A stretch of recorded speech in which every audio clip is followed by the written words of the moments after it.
This is Optimal Living Daily episode 2472, Fear and Worry in Daily Living, 5 Ways to Untangle Frightened Feelings, Part 1 by Ingrid Y. Helander of ingridyhelanderlmft.com, and I'm Justin Malik. Today I have a bit of a longer post, so I'll read the first half today, then finish the rest for you tomorrow. So with that, let's get right to Part 1 and start optimizing your life.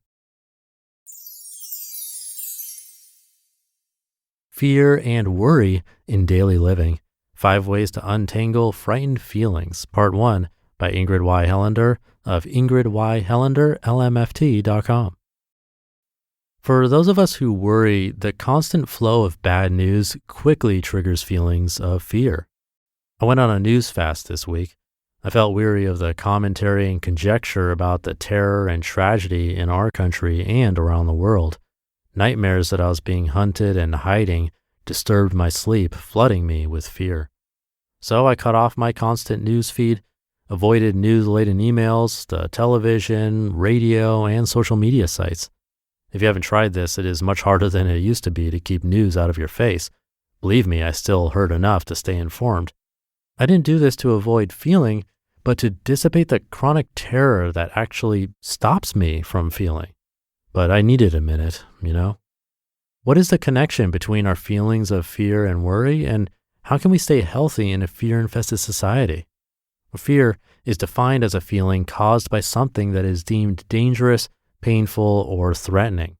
Worry is a state of anxiety and uncertainty over actual or potential problems.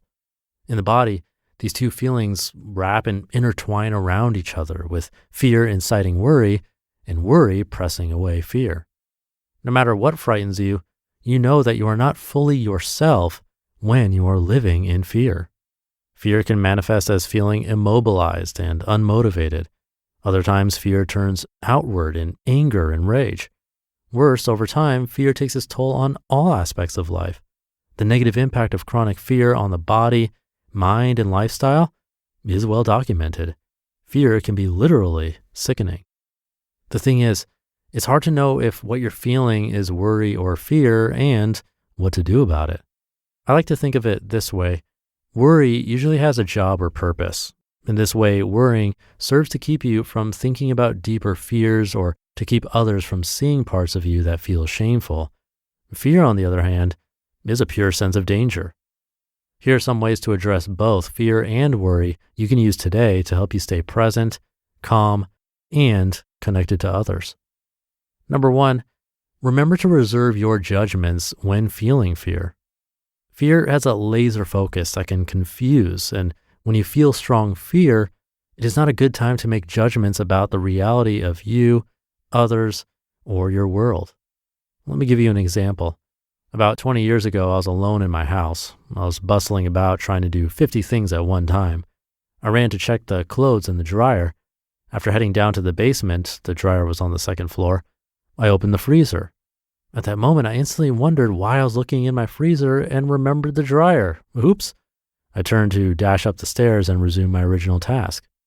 Bang! Something slammed me in the head, right near my temple. Hard.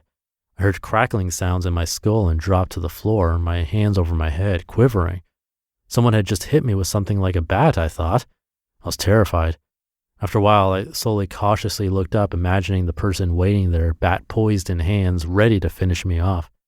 Instead, I see a painted pole, one of many that holds up the first door. I had run full force into the pole. No bat, no intruder, just a black eye and a sheepish grin from me. How quickly fear takes over, confuses us, and reacts. Of course, it's trying to save your life, but it isn't always accurate or thoughtful. What can you do when you live with a sense of fear and do not find an immediate safety as I did in that basement? Number 2, find some safety in your body without needing an explanation in your mind.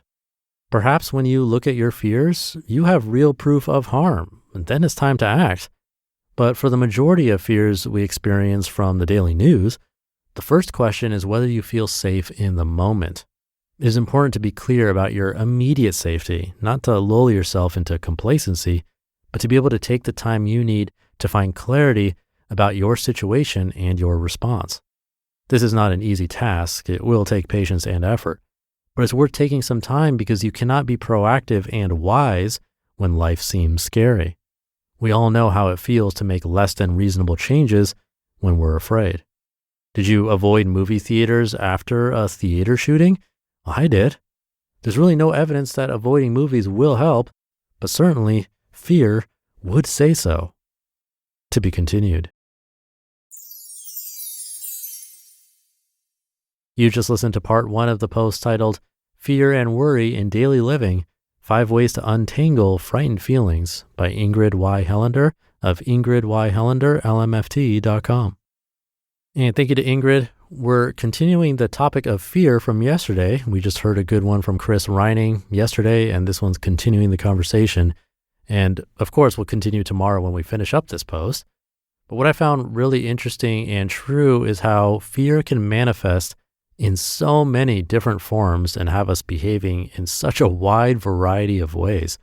We can shut down, lose motivation, or the opposite, ramp up into anger and rage, as Ingrid mentioned, or possibly not show up on the outside, but it can damage us on the inside. It can definitely affect our health, which is something regularly talked about on my brother's show, Optimal Health Daily. So like she said, we're not fully ourselves when living in fear. For our sanity and health, and that of those around us as well, since we affect everyone around us, we really need to learn how to address fear and worry. But we'll continue hearing more about this tomorrow, so I'll leave it there for today. Thank you for being here and listening every day, including the weekends, and we'll finish up this one tomorrow, where your optimal life awaits.